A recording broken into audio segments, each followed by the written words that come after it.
Hi everyone. How's the lunch? It was okay? Marvelous, great. I think that after lunch we all have a high sugar level in our blood, but I have something for you that will help you to wake you up from sugar coma. So today's topic is building blocks and proven strategies for delivering effective presentation in IT. What you will learn today. First of all, we'll talk about 6 common mistakes that are made during public speaking in IT industry and instruction how to avoid them. Secondly, the process of making technical presentation and building blocks.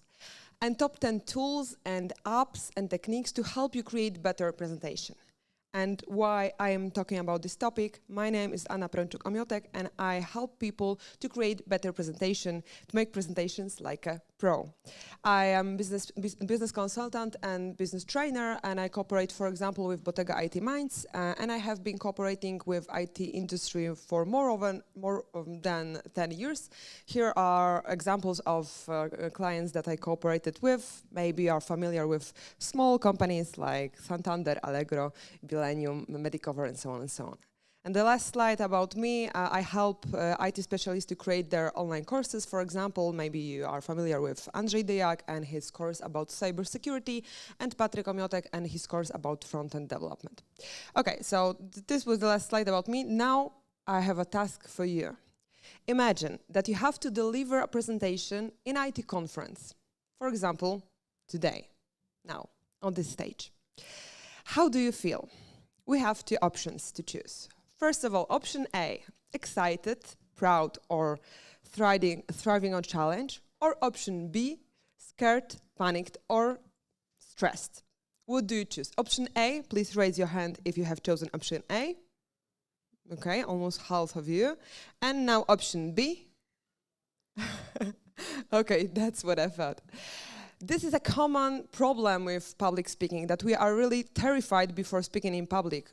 We want to share our knowledge, but we don't know how. So today I will tell you more about common mistakes while preparing for public speaking, because the preparation is the crucial part of your presentation. And to begin with, what are the main pain points? First of all, the first problem is that 9 of 10 people, programmers, IT specialists, have stage fright. So this is a common problem, and it's totally normal, but we have to learn how to manage that, and I will show you methods later on. Second, lack of knowledge about a good presentation structure. So in a minute I will show you 5 examples of good presentation structure. There are a dozen types of presentation structure, but I will show you a couple of them. I want you to implement them really quick in your next presentation. And third, lack of knowledge how to get your message across and show your expertise. And I'm sure that on this room there are many experts, there are many people that are experts in their field, and if you are expert in something, you can talk about your topic for hours and hours. And at the same time, we sometimes don't know how to get our message across, how to share our knowledge with others. So we use, for example, too complicated words, we use jargon or too many shortcuts, and unfortunately, as a result, the attention of the audience drops and they stop listening to us. It led us to another point, which are slides. Slides are death by PowerPoint, because slides should support the substantive message, the main message, but unfortunately, they're often boring, bland and ugly. And have you ever heard about this term, death by PowerPoint? Please raise your hand if you heard about. Oh, almost all of you. Okay, but to make a quick summary, this is the death by PowerPoint. This is a situation when slides are so boring that listeners are bored to death. So please don't do that to your audience. Okay, so this is the fourth problem. Now let's move on to the monotonous voice and hesitations, because sometimes we use this in Polish or in English or other sounds like when we are not sure about something. We want to share our knowledge, but we sometimes get stuck and we don't know what to say. And instead of say nothing, we say or and it doesn't sound good, and it could cause death by PowerPoint too.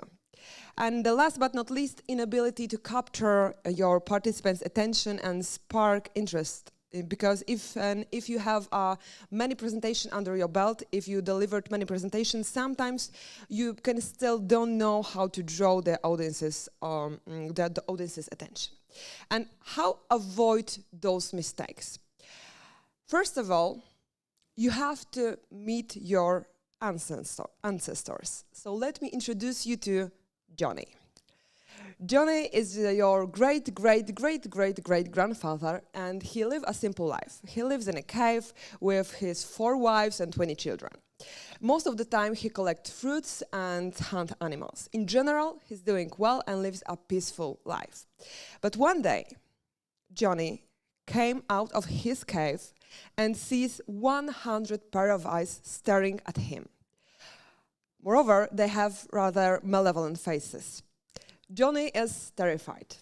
Now he has 2 options. Option A, he can fight, or option B, he can run. This is the end of the story. Now let's go back to the present. Imagine that you're going out on the stage here today, and you're standing here and you see more than 100 pair of eyes staring at you. Doesn't ring a bell? It's the similar situation that I mentioned before. Our ancestor Johnny was terrified when someone was focused attention on him. And now, if we are on the stage, if we are on the center of the attention, we're terrified as well. So the moment we are in the spotlight, we feel exactly like our great-great-great-grandfather Johnny. And you can, for example, ask me, why? Why is that? The answer is in our brain. So let's take a look how our brain works. Neurobiology will help us. During the evolution of our brain, it developed these 3 layers: brainstem, limbic system, and cerebral cortex. Brainstem is responsible for the basic reactions, for the basic functions in our body. For example, that we are breathing, that our heart is pumping. Limbic system is responsible for automatic reactions. For example, we can run or fight. So when we are feeling stressed or panicked, limbic system is responsible for that. And third part, cerebral cortex, is responsible for analytical reactions, for a situation where when we stop for a minute and start to think, okay, I have a problem, what I can do with that. And if you feel stressed, the solution is to use cerebral cortex. Is to learn how you can avoid the fear of public speaking. And for example, you can learn a couple of techniques. First of the technique is breathing exercises. This is an exercise proved by Harvard University to be one of the most important one of the most effective one. It's really simple. You inhale for 1 second, for 3 seconds, then you're holding your breath for 1 second, and then you exhaling for 6 seconds. So you make the sequence 3, 1, 6, inhale, stop, exhale, and repeat, for example, 6 to 10 times. American scientists proved that it's really effective and it helps you reduce the stress. If, for example, you use this technique and you are still terrified, you can use many other techniques. For example, you can do some techniques connected with your breathing. You can make some exercises with your face. There's a lot of them, but it is not the main theme of our presentation, but I can show you this link and you can check other methods. After my presentation, you can just scan this QR code, and I have this video when I have 8 minutes video about techniques for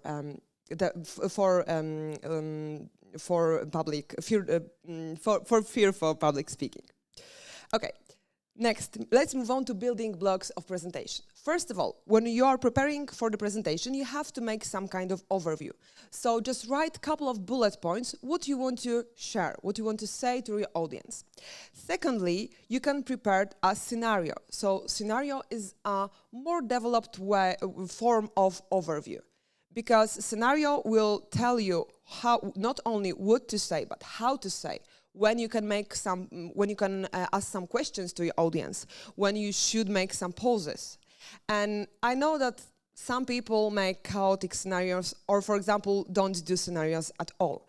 But I highly recommend you to use detailed scenarios because it will help you to deliver better presentation.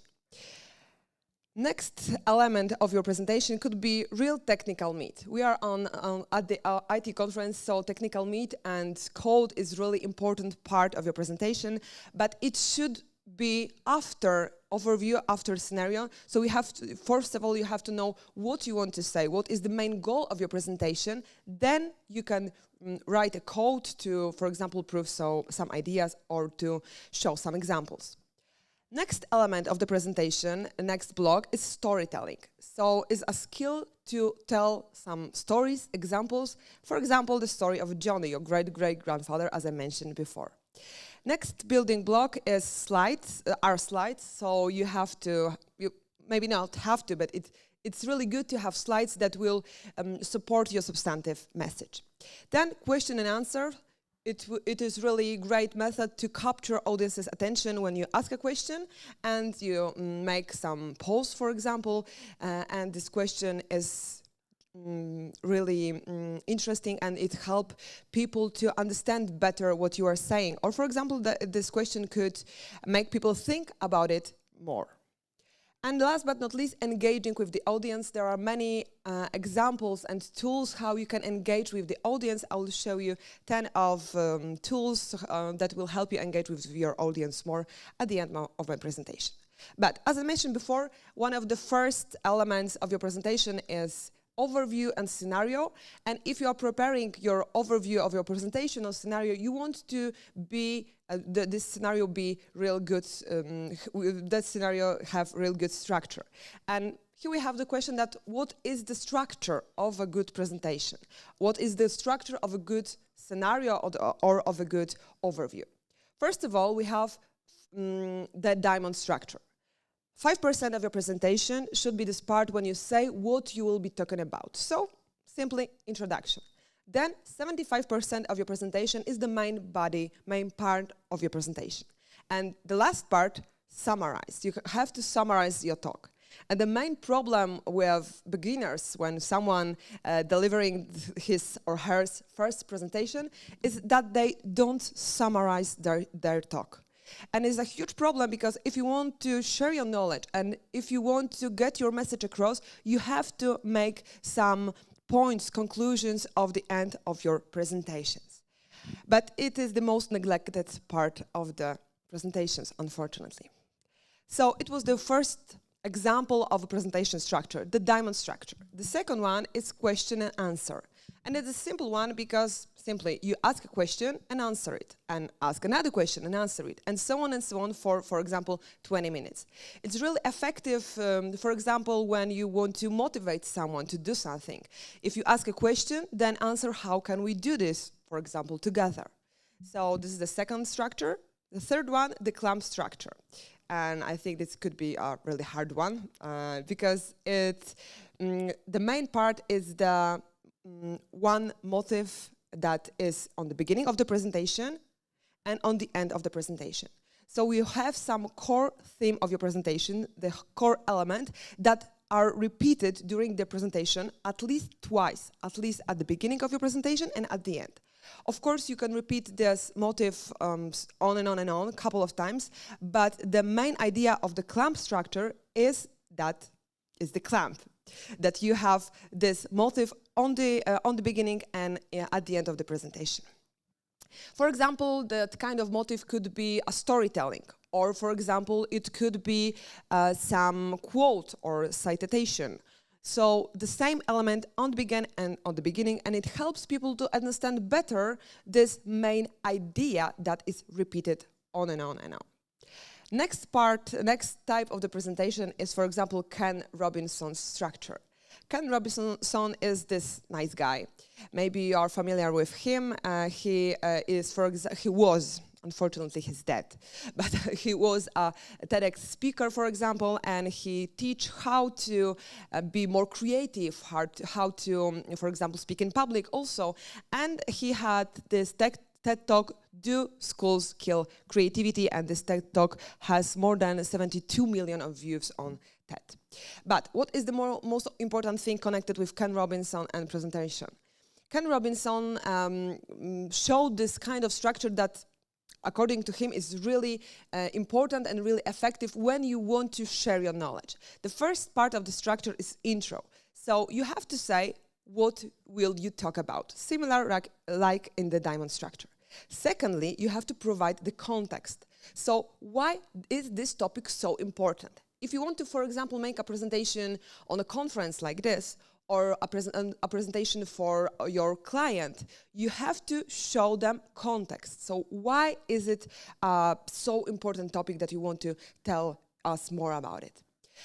Then we have main assumptions or elements of the story or examples to support them. Next, practical application. So what does it mean for us? And this 3 and 4 part is connected because you have to explain the main elements of your presentation, and then you have to show how we can implement this in our day-to-day work. And last but not least, summary. So summary and call to action. If you want to, for example, motivate your team to do something, the call to action is really crucial because you can motivate them. You can say, okay, let's do it together. We can do it so on. I like this, and like this. So this call to action element is typical for this Ken Robinson structure because this type of structure is mostly used in presentations like TED Talks. For example, when I cooperate with TEDx speakers in TEDx Lublin, I help them present or construct their presentation in this way. And last but not least, next type of a presentation structure is Duarte's structure, and is also known as up and downs. Nancy Duarte is this girl on this slide, is the director of the Duarte Design, one of the largest design companies in Silicon Valley. So, for example, she cooperated with giants for the Fortune 500 list, like Adobe, Cisco, Google, and so on and so on. So, the structure provided by Nancy Duarte looks like this. First of all, you have to say what is status quo. So, what is the situation now? Then you can show what it could be. What can change if we implement some solutions, or if we implement some elements of code, if you implement some tools. Then we have, once again, status quo, so you can say what is, what could be, what is, what could be, and so on and so on. And at the end of your presentation, you present the new bliss, new normal, new norm of the whole situation. This kind of presentation is mostly problem-oriented, so it's really good for IT sector because in IT we have to solve problem all the time. And some examples of those type of presentation is, for example, presentations of Steve Jobs. When he presented his first iPhone, for example, he presented those elements, those problems that iPhone can solve. Another example is presentation of Martin Luther King. I have a dream. I have a dream that one day, and so on and so on. So we have the status quo, and then we have a situation what it could be if we implement some solutions. There are more examples of that kind of presentation. I will show you a book about it in a minute. But now let me ask you the question, how to capture attention of your audience. And to answer this question, I have a quick riddle for you. Do you know this quote? It will be the quote of the Game of Thrones series. Have you ever watched the Game of Thrones? Raise your hand if you... Okay, great. Okay, so spoiler alert, it will be the quote from the last season and last episode. Sorry for that. And it goes like this. What unites people? Armies, gold, or flags? How do you think? I will give you a hint, it's none of those. Do you have any idea? Storytelling, yeah! You'll win something today. There's nothing in the world more powerful than a good story. So storytelling, stories and examples that you provide is crucial part of your presentations. And if you want to learn more about storytelling, you can, for example, watch the Game of Thrones, or you can read this book. There are two books that I want to recommend to you. First of all is the book The Hero with the Thousand Faces. Is really the baseline of storytelling. Every storyteller has to learn the basics, so this is a really old book that shows us how the tribes tell stories from one to another. And the other book that I want to recommend you is The Hero and the Outlaw. So this is not only about storytelling, but it's about branding, or for example, personal branding. And you can implement those recommendations, for example, if you want to create your personal brand in IT. But just to sum up those books, I will show you the 4 elements, the 4 components of a good story. First of all, if you want to create a story, you have to have protagonist or antagonist. You have to have a hero. Secondly, we have scenery, so time and space. Then we have some problem, some situation that we want to solve, so the turning point. There is some problem, and our hero have to fight with someone or something, or have to change something, and then we have this turning point, and at the end of the story, we have the moral, the clue, or the lesson. And once again, this is the most important thing, most important part of the story, and most of the people forget about the moral, unfortunately. But okay, this is a really basic way to create a story. Of course, we have more advanced one, but we don't have time to talk about all of the types of the story. But for example, if you want to create a story which contains these 4 elements, you can, for example, say stories like this.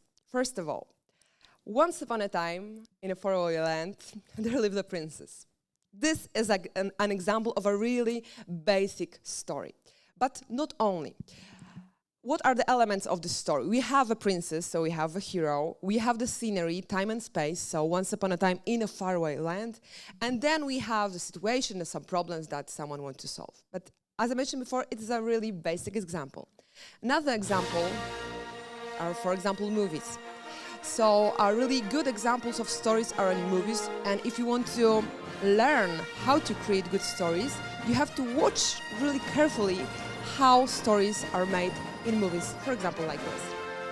If you want some example from business, you can, for example, watch and listen great presenters like Sławek. It is example from IT conference when Sławek Sobutka tells us about limitations, about some technical stuff, and he presented a story about Gwidon, the main hero of, I think, all of his presentations. And Gwidon has some problem, he wants to solve this, he wants to, for example, code faster, or, for example, do something faster. And after implement some solutions, Sławek presented the moral of the situation.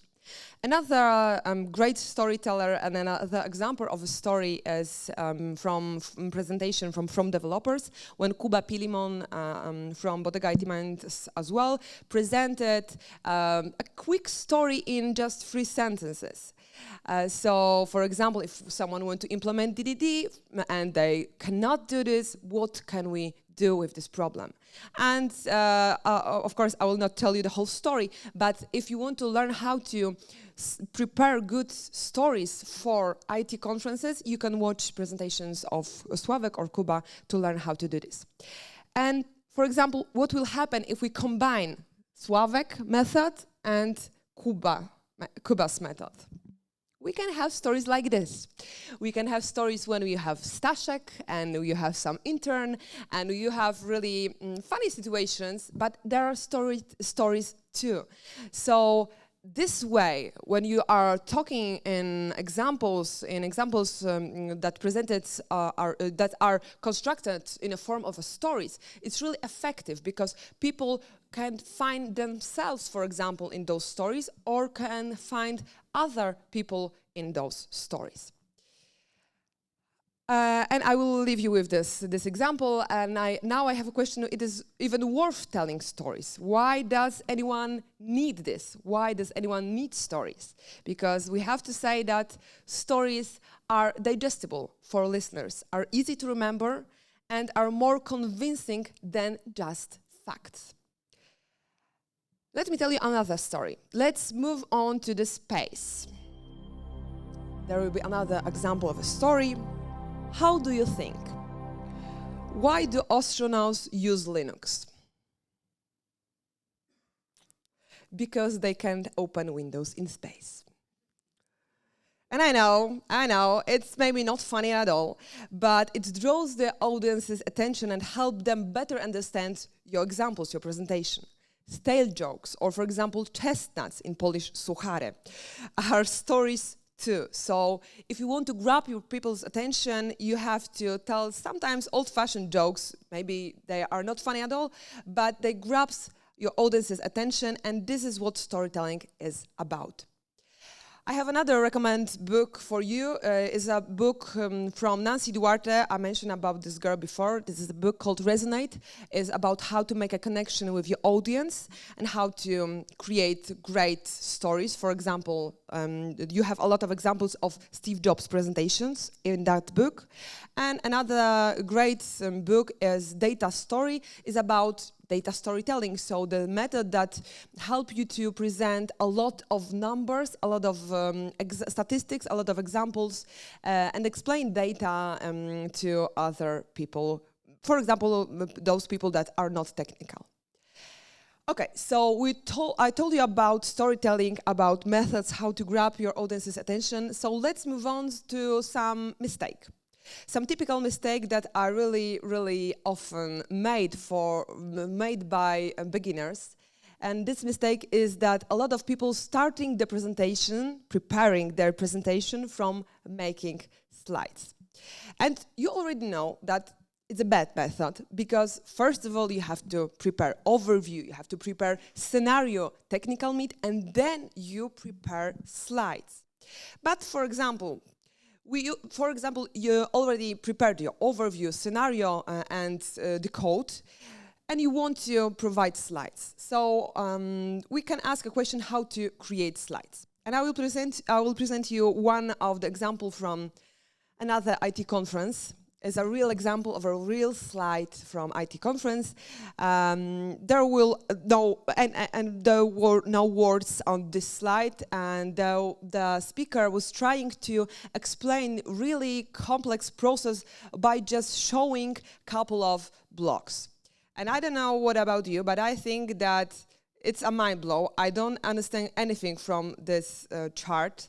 So we have to focus on that. The slides should support our substantive message, not just to be really colorful charts, but to help us to get our message across. First of all, I will tell you how to avoid, what to avoid in creating slides. As I mentioned before, death by PowerPoint is not what we want to affect in our audience. And if you want to make a great slides, first of all, let's take a look what to avoid in creating slides. What do you think? What is wrong with this slide? Everything, yeah. Too much text, yeah. Once again, I think. Oh, the focus, yeah, for sure. A lot of colors. Yeah, for sure. Yeah. Oh, yeah, it's really bad. It's even worse here than on my computer. Oh my gosh. Yeah, the font is unreadable. There are a lot of fonts here. So you have, for example, you have italics, you have some bolds, a lot of bolds, you have different colors. Yeah, it's really, really bad. So if you want to create great slides, you have to avoid these mistakes. You cannot use too many bullet points because it won't be easy to remember for your audience. You want to be careful with colors, you want to be careful with fonts, and you want to focus only on the main important information on your slides. So now I will show you 5 tips how to create slides. So it will be 5 rules that will help you create really good looking slide that will help you to get your message across. First of all, don't overdo the amount of text on slides. You can have a lot of slides, but please don't put too many text on your slides because it won't be easy to read. And moreover, what is important that people cannot hear you and read the text on the slides because multitasking is a myth. So if you want to grab your audience's attention, you have to put only a couple of sentences on your slide. And for example, you can show your slides in parts, as I do. And then you want to say some examples, tell some stories to support your message. The second rule, use simple visualization and graphics on slides. So please do not use as many charts as you can pack on the slide, but use simple visualization just to support your message. You can show numbers and statistics. This is a really good method, especially in IT sector, because we read the world by numbers. So if you show some statistics, some scientific proofs, it will help your audiences to understand what you are saying. One main theme, one slide. This is really important rule. So for example, in this slide, we have 5 rules for creating slides. So the main theme is creating slides, is good tips how to create slides. And this is the main theme, and we try to stick to it on one slide. Then we have the rule of a perfect trio, the last but not least. The rule of a perfect trio, or in Latin, you can take a picture, it will be the last one in the sequence. The rule of a perfect trio in Latin is called omne trinum perfectum. I don't speak Latin, but it sounds really intelligent. And it, for example, it helps you to create your slides that will be easy to understand, easy to read. Because, for example, in this rule omne trinum perfectum, it is really important to just present, for example, three examples on one slide, or to use 3 colors on your slide. And you can use this tool called Color Wheel to choose colors for your presentation in order to have professional slides. You can, for example, use triadic colors, analogous colors, or complementary colors. And as you can see, you can choose only 3 of them. Not making some colorful presentations, because it will not help you to get your message across, but just please choose only 3 of colors in one of those ways, and it will help you to make your presentation look professional, look good and concise. And if you want to learn more about how to creating slides, you can, for example, watch this video. This is another video. This is a video when I talk for 20 minutes how to create great slides. And if you want to learn more, you can watch this. Unfortunately, it's only in Polish. But if you want to learn more from books how to create slides, you can read this great book. It's Slidology. It's about the art of creating great slides. It's from Duarte as well, as I mentioned about this guard before. Okay, let's move on the tools to capture the listener's attention, because as I mentioned before, storytelling is a great method to capture your audience attention, but there are another methods, I think that are a lot of them, that will help you to get focus of your audience. And this tool is always at your disposal. You can use it all the time, and you can resort to it all the time, and it is silence or pause. Pausing the presentation momentarily catch the audience's attention. You can make a long pause, or you can say nothing for a couple of seconds. And if you listened carefully to today's presentation, I think that you catch that I made such pauses many times during the presentations. For example, after asking a rhetorical question, or after asking a question for you, for my audience, so asking a question to you, or sometimes on a purpose just to wake you up from, from the situation after the lunch. I just want to make sure that you are with me on the same page, and I want to grab your attention. And the pause and the silence is the most important method and most effective one if you want to grab your listeners' attention. Another method are questions. You can ask some questions to your audience, or you can ask rhetorical questions. So this is the type of question that you don't expect the answer. You ask a question, you give a couple of seconds for your audience to think about it, and then you can answer for this question, or you can skip to another point. Asking a question and pausing afterwards work like a warm like a worm making tunnels in an apple. The question is circulating in the attender's mind, and they will not rest until they find the answer. So it's really, really effective too. Okay, so we have storytelling, we have silence, pauses, we have questions and rhetorical questions, but there are many, many other ways to grab the attention of your audience. Here you have a list of them. I will not describe all of them, but you can take a picture and ask me afterwards, after presentation. I think that only 15 minutes left, so I don't have time to tell you the details of those methods, but for example, you can, like in point 5, you can slow down a bit, or change base of speaking, speak faster or slower, and it will help you to grab the attention of your audience too. Okay. So let's move on to the last part of my presentation, almost last part of my presentation, tools. We have many tools that will help you to enhance your presentations. And first of all, I will show you tools that are really simple one that will help you to create overview and scenario. You can make the scenario of your presentation, for example, in Google Docs or in Miro. You can use other tools, for example, tools or applications that will help you create slides, like PowerPoint, Keynote, or Canva. And I'm sure that you're familiar at least of one of two of them. But there are other applications that will help you to focus the attention during your online speeches. For example, ScreenBrush. ScreenBrush is an app for MacBook and iOS. It will help you to present, for example, some elements, to draw some lines on your slides, on your screen. So you don't need, for example, this thingy. You just need your iPhone, your MacBook, and your mouse, and you can draw some lines, you can focus on some element, and you can show the most important things on your presentations just right away when you are speaking of it. I think that it's only on MacBooks, but on Windows we have similar applications. Next tool is Google Forms. You can, for example, before the presentation or on the beginning of your presentation, make some survey that you will ask your audiences what they think about some topic, or for example, what are their experiences or thoughts about this topic. And then you can show the results on your slides.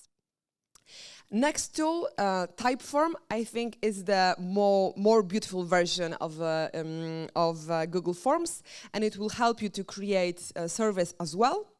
Next tool is Mentimeter. It will help you to make some quizzes, make some real-time charts or real-time clouds of words like this. For example, you can ask a question, how can technology enhance language learning? And you can show the words that your audiences think that are connected with that topic, and you can show those results real time. And last but not least, you can use Kahoot. Kahoot is a tool for example, special workshops. If you want to learn if you want to teach other people something, and if you want to check their knowledge, you can, for example, make a quick test. And at the end of your presentation, at the end of your test, here you have this leaderboard that will show you which of the attenders are the best, are the most intelligent or the most focused one, and they learn a lot better if you make those quizzes, because people are really focused on problems and on the questions. And if you make this kind of test, for example, on your workshops, on real long technical presentation, it will help you to get your message across, to help you to provide your presentation even better. And and what is most important thing, it will help you. It will help people to understand it better and remember it for a long time. Okay. So this was the 10 tools that help you to grab your audience's attention. And I have one last question for you. Because when I talk with IT specialists, when I talk with people that want to speak in public, they are really terrified sometimes because they don't know what to do when somebody asks them a really tricky question. So let me tell you a little bit about it. If someone asks you a really tricky question which puts you off the stride, in other words, it makes you completely frozen, so you hear the question and you have no idea how to answer it. Maybe you remember some kind of situation in your life. We have a couple of options what to do in this kind of situation. And let's make a quick quiz. What do you think? Which option is correct? We have 3 options to choose from. Option A. You will skip the question and will not provide the answer. So if you hear a really tricky question, you will just pretend that you don't hear the question at all. So this is option A. Option B, you can say something like that. You are going to find out in my next presentation. So you make a promise, but in fact it's a bit over-promising because this next presentation may never come. And option C, you will say, thank you for an interesting question. Unfortunately, I'm not able to answer it right now, but I will find out and get back to you. What do you think, which option is correct? A, B, or C? C, yeah, exactly.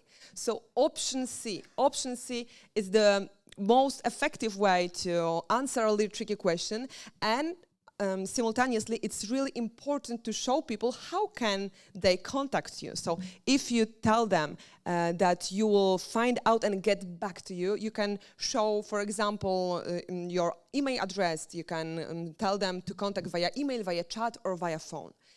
Unless you deliver this information, for example, your email address, the final effect will be like in option B, so over-promising. And we want to avoid over-promising. Okay, so it was the last part of my presentation, so let me conclude this with these 3 points. First of all, the structure of the presentation should be clear and properly planned. First of all, we mentioned about 5 structures of the presentation. So, for example, the diamond structure, question and answer, ups and downs. And when you are preparing for the presentation, you have to make script and scenario, some kind of overview of your presentations, and then write some code and then make slides. But the first element is the structure and the overview of your presentations. Slides can reinforce the substantive message as long as they're well designed. As we mentioned before, you cannot use too many fonts, too many colors. There are 5 rules that help you to create better slides, that help you to provide slides that will get your message across and that will be rather something that will help you with your presentation, but not be a substitute of your presentation. And last but not least, appropriate tools. I show you 10 tools, so appropriate tools, application and techniques, such as storytelling, for example, can help you maintain interaction with your audience. And it's for sure there are many others. Methods. There are many other ways to create better presentations. So if you want to download additional materials connected with this topic, connected with creating presentations, connected with storytelling, or if you want to just have a list of books that I mentioned before, you can scan this QR code. It's totally free. You don't have to leave any email address. You can just scan this QR code and you will get all of those links, all of those methods that I mentioned before. And with all those recommendations, preparation for the presentation will be a piece of cake of you. However, there is always an area for to improve or expand your knowledge in order to become a professional public speaker. So please remember that presentations are like a game of chess. Practice makes master. Thank you very much.